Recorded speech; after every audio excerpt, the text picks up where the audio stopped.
I selected a chocolate cake for Emily because she loves chocolate. You like chocolate, don't you, Mom? Jennifer asked. If you eat that, you'll die. Despite the warning, Jennifer swiftly switched my cake with Bob's, and I hesitantly took a bite. As we all indulged in our desserts, Bob proudly described how he had reserved the cake a month in advance and praised the delicious crushed nuts on top. Suddenly, he began to choke, his face turning bright red. Bob struggled to breathe, foamed at the mouth, shivered, and then collapsed to the floor. My name is Emily, and I'm 36 years old, working for a food inspection company. I live with my husband, 2 years my senior, and our 7-year-old daughter, Jennifer. I met Bob in a college club, and after dating, we got married. The following year, we welcomed our daughter, Jennifer. She was a late bloomer, starting to walk at the age of 2. Concerned about her delays, we sought medical advice, but all hospitals deemed it individual differences and recommended waiting. Bob, initially worried, grew frustrated with Jennifer's delays in walking and speaking, eventually ignoring her. My mother-in-law, Diane, disliked Jennifer, assuming she had a disability. Only my father-in-law showed affection, finding Jennifer unique and wonderful, making me happy. Bob's behavior worsened, leading to hormonal imbalances and menopause for me. I couldn't have more children. I remember sobbing into my pillow. Bob's harshness continued, with complaints about everything accompanied by loud displays of anger, making me jumpy and apologetic. However, Jennifer remained unaffected, watching his tantrums with a puzzled expression. Jennifer didn't speak much but quickly learned to read and was engrossed in books. By preschool, she read not just picture books but also encyclopedias. As she approached elementary school, they suggested a special education class due to her lack of speech. Bob was furious, storming off, leaving me helpless. Jennifer comforted me, and the next day, Diane called, concerned about the reputation it would bring. Neither Bob nor Diane seemed genuinely concerned about Jennifer. It was about appearances. Consulting with local counselors, school teachers, and municipal officers, it was decided that Jennifer would attend regular classes. I felt that the students, parents, and teachers in the special needs class were wonderful and might be a better fit for Jennifer. Unable to suggest the special education class due to Bob and Diane's evident objections, I found some free time when Jennifer started elementary school. The temp agency I worked for offered me a permanent position that was fulfilling and provided a welcome break from the stifling atmosphere at home. Deciding to discuss the opportunity with Bob, he hesitated when I mentioned the permanent position. With crossed arms, he looked down at me and insisted that I continue taking care of the house as before, or even better. However, he also wanted some help from me. After banging the table, he declared that housework was my responsibility. In response, I suggested asking my mom for help, and after a brief pause, Bob reluctantly agreed. Shockingly, Diane, with whom I always had issues, started coming to our house every other day, as Bob gave her a spare key. During Diane's visits, she consistently made sarcastic remarks about the state of the house and criticized my cleaning habits. Despite my increased efforts to be meticulous with house chores, her complaints persisted for weeks. Eventually, unable to bear the bullying any longer, I told Diane that I could handle the house properly without her visits. Reluctantly, she agreed and stopped coming over. Just when I thought the situation had improved, Bob began spending more time at his parents' house, where he had always loved returning. This increased frequency raised concerns. Later, when Jennifer was in 2nd grade, my father-in-law, the only one who had been kind to Jennifer, suddenly passed away. At the funeral, I noticed Bob and Diane occasionally glancing at each other and laughing. Their apparent lack of sadness struck me as odd, given that I never perceived a close relationship between Diane and my father-in-law. Seeing the main mourner laughing at a funeral felt out of place. With Jennifer losing her only ally after her grandfather's death, I felt a growing sense of unease. Juggling housework, childcare, and a full-time job had taken its toll, and I fell sick with a fever. While Bob continued spending time at his family home, I called him, asking for help with dinner.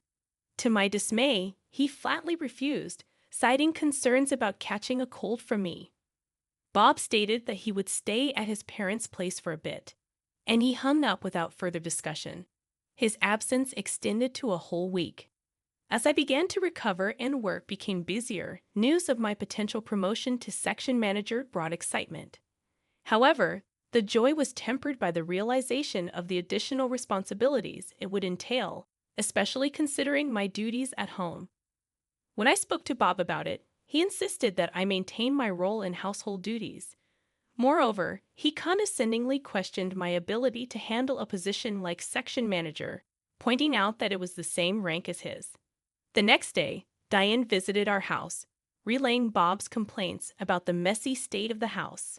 She promptly began inspecting every aspect, critiquing the way windows were wiped, laundry was folded, and even pointing out water stains in the bathroom. I was forced to redo all of these tasks. During Diane's visits, Jennifer, with a serious expression, started engaging in conversation with her. She asked about the 4 main elements of happiness and inquired if Diane knew about happiness hormones. Jennifer's unexpected questions left Diane puzzled, and she struggled to respond. Jennifer, showcasing her knowledge, listed oxytocin, serotonin, dopamine, and endorphins as the neurotransmitters responsible for happiness. Diane, baffled, glanced at me with a concerned expression. Despite Jennifer's detailed explanations about the connection between neurotransmitters, diseases, and sleep-inducing substances, Diane left the house exhausted. Thankfully, I was spared from Diane's nagging that day. On my birthday, Bob returned from a business trip and surprised me with a birthday cake. It was the first time he had ever bought something for me since our marriage. Although he regularly gifted Diane souvenirs and designer items, he had never bought anything for Jennifer or me. I was stunned, trying to comprehend what had gotten into Bob this time. Seeing me in shock, Bob held up the cake box and said, "Thanks for everything. I love you. I'm gonna put this in the fridge. Let's eat it later." Bob's overly sweet tone sent shivers down my spine. Jennifer, seemingly displeased with something, took a bottle of mineral water from the fridge, gave the cake a quick glance, and went to her room. With Jennifer staying in her room, Bob and I proceeded to eat dinner. Throughout the meal, Bob showered me with cringe-worthy compliments, expressing apologies for leaving the housework to me, and pledging to help more in the future. Despite finding his words uncomfortable, I nodded along to avoid upsetting him. After dinner, as I began cleaning up, Bob took out the cake box from the fridge. I was about to set plates and get a knife when Bob gestured for me to sit, saying, "Don't worry about it. I'll take care of it." Bob served the cake and brought it to the table, and honestly, I found his actions a bit creepy. Bob declared, "I got chocolate cake, Emily's favorite. You like chocolate, don't you?" Uncomfortable with the prospect of being alone with him any longer, I decided to fetch Jennifer. "I'll go call Jennifer. Just wait here," I said and hurried to her room. Jennifer was on my old computer, seemingly searching for something. "Mom, you shouldn't eat that cake." "Why? What do you mean?" "Just trust me right now," Jennifer urged, looking at me with a desperation I had never seen before. Deciding to trust her, Jennifer took my hand, and we returned to the dining room. "Shall we dig in?" Bob suggested. Jennifer, with a serious tone, replied, "Hey, we don't have any forks. Usually, I'd head to the kitchen right away." Jennifer was gripping my clothes tightly, preventing me from moving. Apologizing, Bob cheerfully rose from the table, stating he would get the forks. In that moment, Jennifer urgently whispered to me, "Mom, if you eat that, you're gonna die." Swiftly, she switched our slices of cake. Bob returned with a fork, proudly eating the cake in front of us. He rambled about the cake being made by a famous pastry chef, mentioning his advance reservation and the delicious crushed nuts on top. As we all took bites, he suddenly began to choke. Bob's face turned red, breathing labored, foaming at the mouth, and then he collapsed onto the floor. It seemed like an anaphylactic shock from an allergy. Both Bob and I had buckwheat allergies, but there was no way the cake we were eating contained any. Frozen in shock, Jennifer calmly spoke to me. "Mom, call 911," handing me her phone. Returning to reality, I called the ambulance. Jennifer turned Bob to his side, instructing me to hit him hard on the back. Following her guidance, Bob spit out the cake, and his breathing eased a little. In the ambulance, he kept murmuring buckwheat, buckwheat. An EMT advised me to sit next to him for comfort, and I followed the instructions. After receiving treatment at the hospital, Bob was out of danger, but he was kept for a few days as a precaution. Wondering how Jennifer foresaw the life-threatening situation, I returned home, completing the hospital admission procedures while pondering the mystery. Jennifer pulled out a wrapper from the trash, showing me, "Dad threw this in the kitchen trash." It was a wrapper from buckwheat cookies. Jennifer explained that the cake box Bob brought home had a sticker half peeled off. She checked the kitchen trash, found an unfamiliar wrapper, and looked it up online. Discovering that the cookies contained buckwheat flour, she warned me about it, ultimately preventing a severe allergic reaction. I pulled out my phone, ready to make a call. "I need to tell the police right away," I declared. "I think you should reconsider." Jennifer's calm voice startled me. "Why?" I asked. Jennifer began to explain, "Dad's the one who collapsed. If you report it, the police might suspect you." A sense of dread clouded my vision. She was right. Going to the police might make me a prime suspect. Overwhelmed with despair, I wondered what to do. "Don't worry, Mom. I'll handle it," Jennifer reassured me. Jennifer went into Bob's study, searching for something. Bob had always forbidden me from entering without permission, and I rarely ventured in.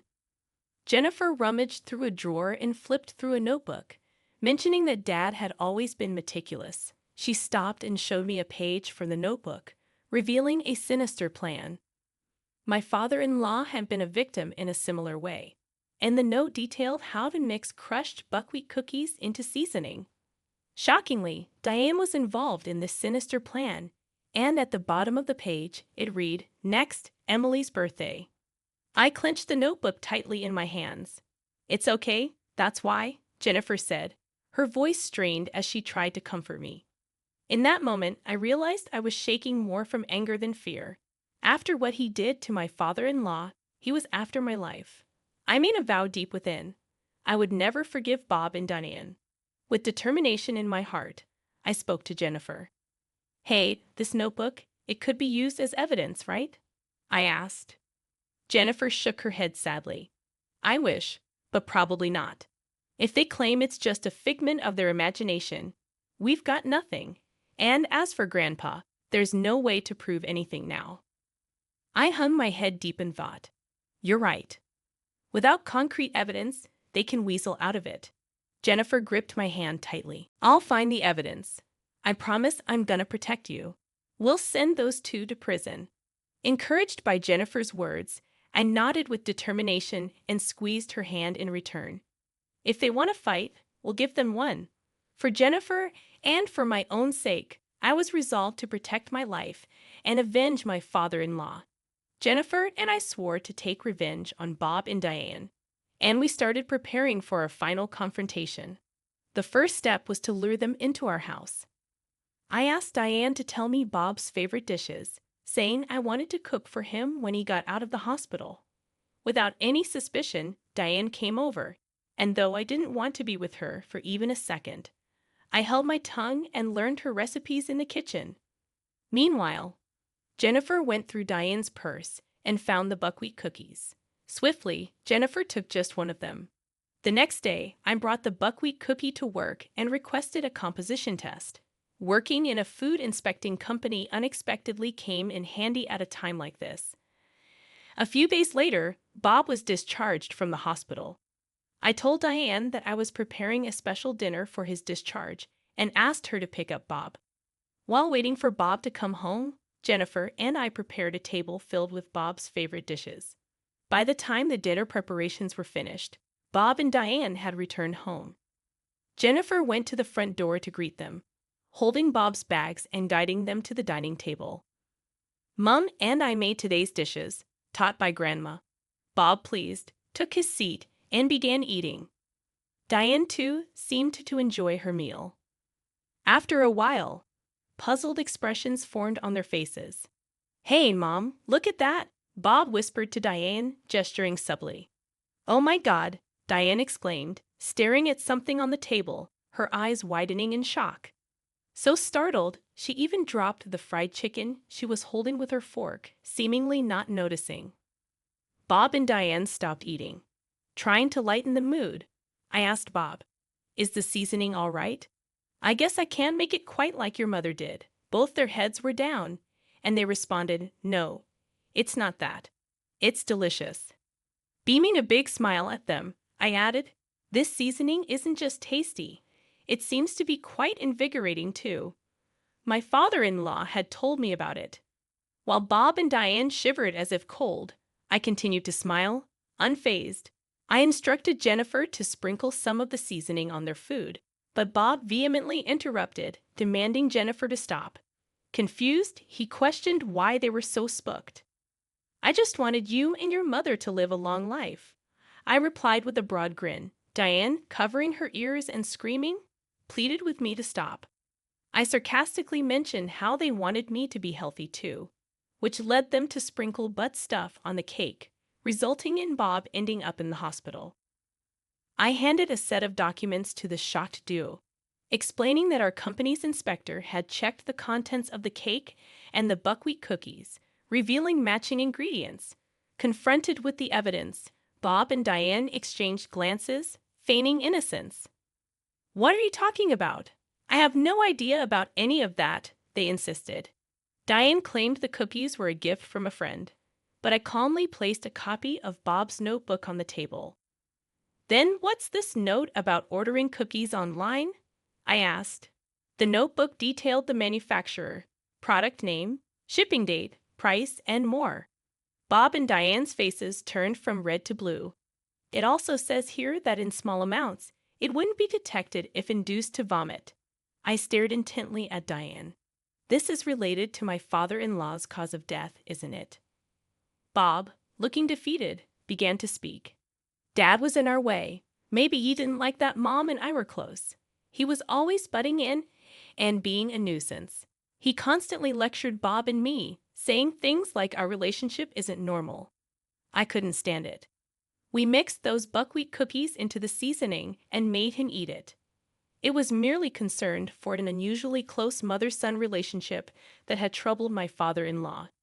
Yet Bob and Diane seemed to have taken it personally. Their justifications were incredibly selfish. I couldn't help but pity my father-in-law, who lost his life trying to foster a better family environment. Bob and Diane admitted to using the same method on me, explaining that I had the same buckwheat allergy as them, and that I was in their way. The realization that they committed a crime hit me hard. "I'm going to call the police right now and submit this evidence," I declared, ready to seek justice. Suddenly, Bob stood up, snatched the copied notebook, and forced it into his mouth, swallowing it whole. Diane, Jennifer, and I watched in shock as he destroyed the evidence. "There you go, no more evidence. The police will just think it's some crazy story from Emily, my wife," Bob said with a smug expression. "Dad, that's a copy. The real one is somewhere else," Jennifer calmly stated, revealing her strategic move. She placed a voice recorder on the table, exposing their entire conversation. Jennifer had secretly recorded their admission from the beginning, hidden under the table. "It's over," Bob muttered, collapsing weakly into his chair. Diane, unable to contain her anger, slammed the table, expressing her frustration. "You guys really thought this plan would work, huh?" Jennifer remarked with a hint of disbelief. I pulled out my smartphone, ready to call the police. "Admit your wrongdoing and make amends. It's the least you can do to honor my father-in-law," I asserted. As I began to dial, Bob and Diane suddenly tried to apologize desperately. "Please don't call the cops. We're really sorry. Forgive us." They kept pleading for mercy. Jennifer explained how their plan went wrong, pointing out Bob's mama's boy tendencies and the evident mistakes they made. We decided to spare them further humiliation with Jennifer promising not to get involved with people like them anymore. Later, when the police came to arrest Bob and Diane, they cried and screamed, making the process difficult. The evidence, including the copied notes, voice recording, and purchase history of buckwheat cookies, led to their conviction. After their arrest, the divorce from Bob was finalized, and we proceeded with the division of property. Diane sold her family home to cover legal costs, while Bob used the money from selling his house for child support. Jennifer and I set up a memorial for my father-in-law, paying our respects. Jennifer surprised me with an IQ test result, revealing her gifted intelligence with an IQ of 135. She transferred to a school catering to gifted children, where she happily pursued her interests. Living with just Jennifer has been joyful, my work fulfilling, and life rewarding. Jennifer's hugs, releasing the happy hormone oxytocin, brought us closer. My complexion improved, and even my menstrual cycle returned, perhaps thanks to the mentioned happy hormone. From here on out, I'm determined to live happily with Jennifer, keeping our smiles bright.